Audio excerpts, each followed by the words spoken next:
Halo sobat-sobat sekalian, kembali lagi dengan saya di channel YouTube Be Soul Sister. Sebelumnya saya ingin berterima kasih buat sobat-sobat yang sudah mensubscribe channel kami. Bagi yang belum langsung subscribe ya, dan ditunggu juga komen-komennya.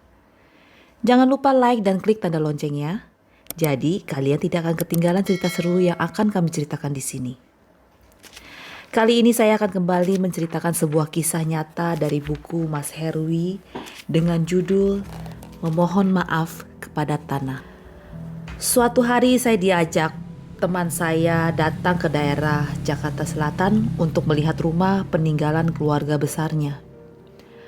Rumah yang dibangun tahun 1960-an tersebut terletak dekat sebuah masjid besar di kawasan Blok M. Teman saya itu ingin menggunakan rumah yang sempat kosong beberapa bulan tersebut sebagai kantornya. Untuk itu saya diminta memeriksa apakah tempat itu aman dan bersih dari segala macam gangguan makhluk halus.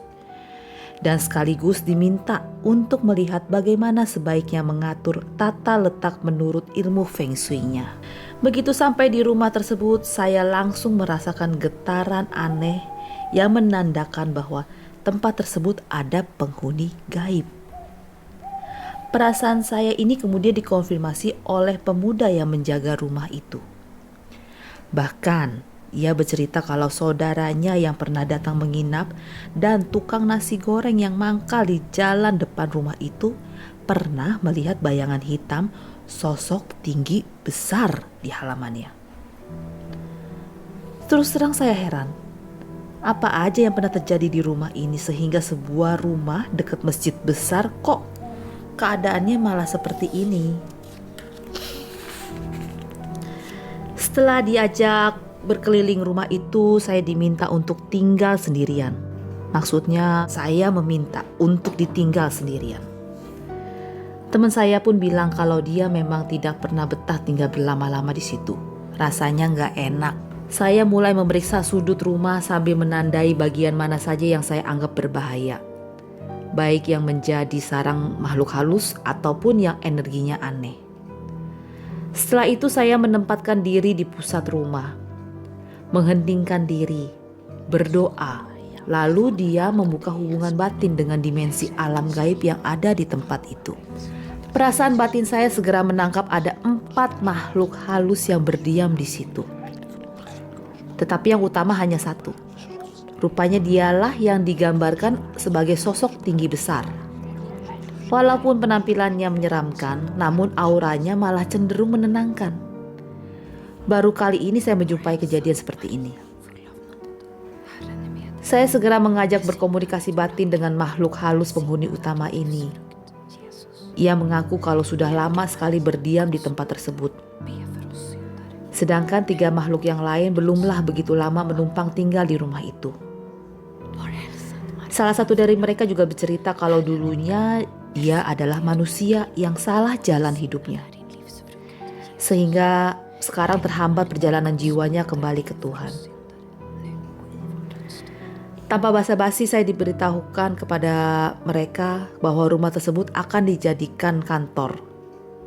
Dan untuk itu saya tawarkan doa untuk membantu mereka membuka jalan kembali kepada Tuhan.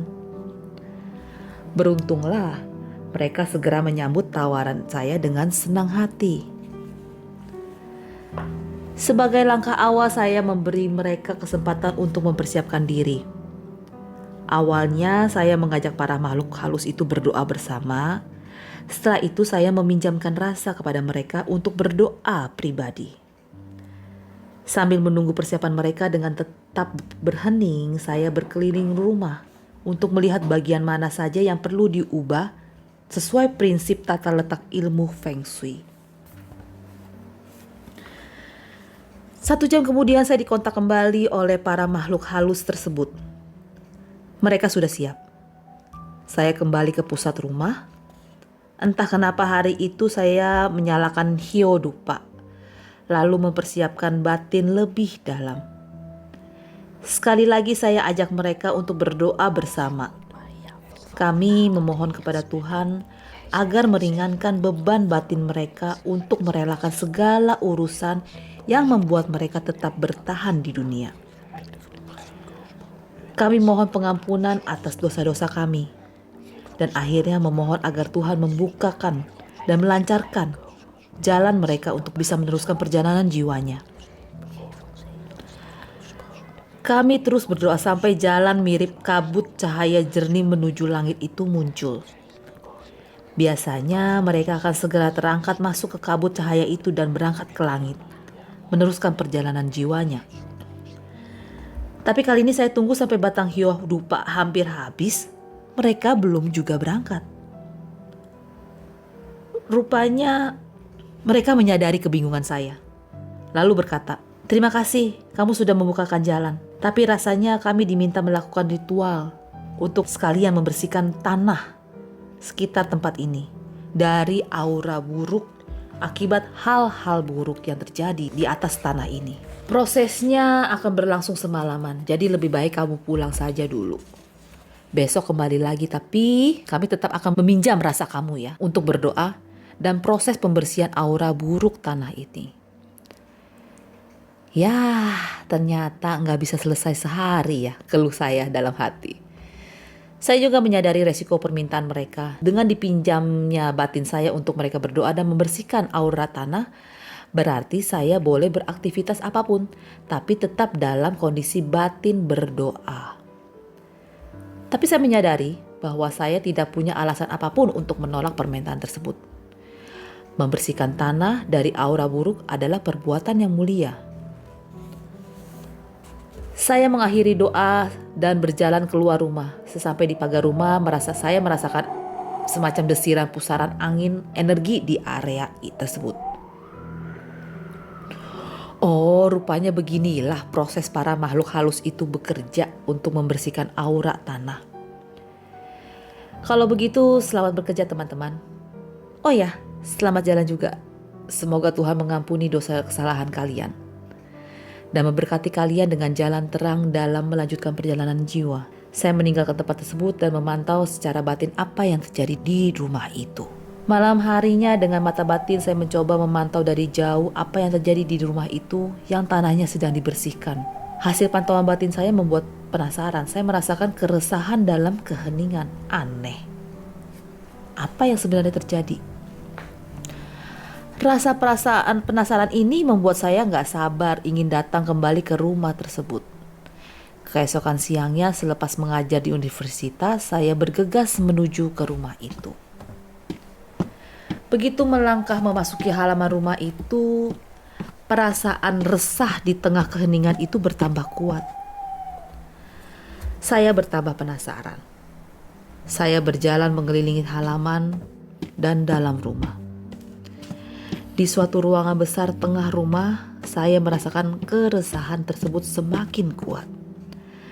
Dan untuk mengetahui apa yang sebenarnya terjadi, saya berdiri mengheningkan diri lebih dalam. Ketika membuka jalur komunikasi batin dengan dimensi alam gaib, saya tidak bertemu dengan para makhluk halus yang saya jumpai kemarin. Rupanya mereka memang sudah melanjutkan perjalanan jiwanya. Hanya saja saya menemukan pesan suara mereka yang ditinggalkan, kurang lebih beginilah bunyinya. Yang pertama, rumah dan tanah ini sudah kami bersihkan dari aura buruknya. Tetapi tidak seluruhnya mampu kami bersihkan. Sehingga untuk kembali menggunakan rumah ini ada syaratnya. Yaitu mintalah perwakilan dari keluarga pemilik rumah ini untuk meminta maaf kepada tanah di sini. Karena merekalah yang telah mencemari dengan hal-hal yang buruk. Sebelum permintaan maafan ini dilaksanakan, tanah dan alam sekitarnya tidak akan memberkati siapapun yang menempati rumah tersebut. Yang kedua, siapapun yang menempati rumah ini janganlah sampai meniru dan mengulangi perilaku buruk generasi kedua keluarga yang sebelumnya pernah tinggal di sini. Bila kedua syarat tersebut dipenuhi, silakan gunakan tempat ini dan jadikan tempat ini sebagai tempat usaha atau tempat tinggal. Semoga siapapun yang menempatinya akan diberkati dengan kebahagiaan dan kelimpahan rezeki. Saya hanya bisa terdiam karena ini hanyalah pesan yang ditinggalkan, mirip memutar rekaman pesan dalam kaset yang ditinggalkan. Makanya saya tidak bisa bertanya apa-apa lagi selain mengucapkan terima kasih. Saya segera menghubungi teman saya yang punya rumah dengan terlebih dahulu meminta maaf, dan tanpa maksud mencampuri urusan keluarganya, saya menanyakan kebenaran pesan yang ditinggalkan tersebut. Saya tidak perlu tahu nama siapakah yang pernah menempati rumah tersebut. Saya juga tidak ingin mendengar perincian perilaku buruk mereka sehingga dianggap mencemari tanah rumah itu. Saya hanya perlu konfirmasi benar atau tidak pesan tersebut. Teman saya segera menjawab kalau rasanya ia mengerti apa yang dimaksud oleh pesan tersebut. Tetapi untuk lebih yakin, ia akan bertanya dulu sama mamanya. Tak lama kemudian setelah menelpon mamanya, teman saya memberitahukan kalau mamanya membenarkan pesan tersebut. Meskipun saya tak ingin mendengarkan rincian ceritanya, teman saya tetap saja memberikan contoh perilaku buruk keluarga tersebut. Kalau lagi marah, teriakan dan gebrakan mejanya kedengaran sampai ke jalan raya. Teman saya juga berjanji, walaupun bukan perbuatan diri dan orang tuanya, namun ia akan mewakili keluarga besarnya untuk meminta maaf kepada tanah di sana. Ritualnya sederhana saja. Sambil bertelanjang kaki menginjak tanah itu, ia berdoa dan meminta maaf kepada tanah di situ. Seperti layaknya meminta maaf kepada sesama manusia saja. Kira-kira 2 minggu setelah teman saya melaksanakan ritual meminta maaf kepada tanah di rumah tersebut, saya datang kembali. Ketika saya mengheningkan diri, tanah di atas sana seolah-olah berbicara kepada saya. Ia merasa bersyukur karena telah disucikan kembali. Ia merasa bersih, segar, dan ringan. Rasanya seperti manusia sehabis mandi dan keramas setelah belepotan lumpur. Ia akan memberkati siapapun yang tinggal dan berkegiatan di atasnya, asalkan tidak melakukan perbuatan buruk yang akan mencemarinya lagi. Catatan penyampai pesan arwah kali ini berbicara tentang meminta maaf kepada tanah. Dari kisah pengalaman ini saya belajar satu hal yang penting. Ternyata tanah mirip semacam pita kaset atau sekeping CD kosong yang siap merekam kejadian apapun yang terjadi di atasnya. Bila rekamannya adalah hal-hal yang baik, maka aura tanah itu juga baik. Tapi juga sebaliknya, bila rekamannya hal-hal yang buruk, maka aura tanah itu juga buruk. Rekaman itu akan dipancarkan atau diperlihatkan kembali pada saat-saat tertentu ketika kondisinya kebetulan mendukung. Misalnya seperti terdengar suara atau bayangan tertentu. Rekaman-rekaman aura tanah ini akan mempengaruhi kehidupan manusia yang tinggal di atasnya. Maka ketika saya pindah rumah, hal pertama yang saya lakukan adalah berbicara kepada tanah tersebut. Saya akan memohon maaf atas perbuatan yang kurang baik dari siapapun yang pernah menempati di atasnya, sehingga mungkin telah mencemari tanah tersebut. Setelah itu saya akan meminta izin serta mohon berkat untuk bisa tinggal di atasnya. Hal di atas juga saya lakukan dalam menyelesaikan beberapa kasus bangunan atau lahan yang dianggap angker. Setelah menyelesaikan urusan dengan penghuni gaibnya, saya juga minta maaf kepada tanah tersebut atas kejadian-kejadian buruk yang pernah terjadi di atasnya, serta mohon izin dan restu agar memberkati siapapun makhluk yang berkegiatan di atasnya. Di kemudian hari, metode ini saya terapkan di tempat yang lebih luas seperti danau, laut, dan gunung. Ikuti terus cerita dan pengalaman real yang akan kami bagikan dan ceritakan di episode selanjutnya. See you!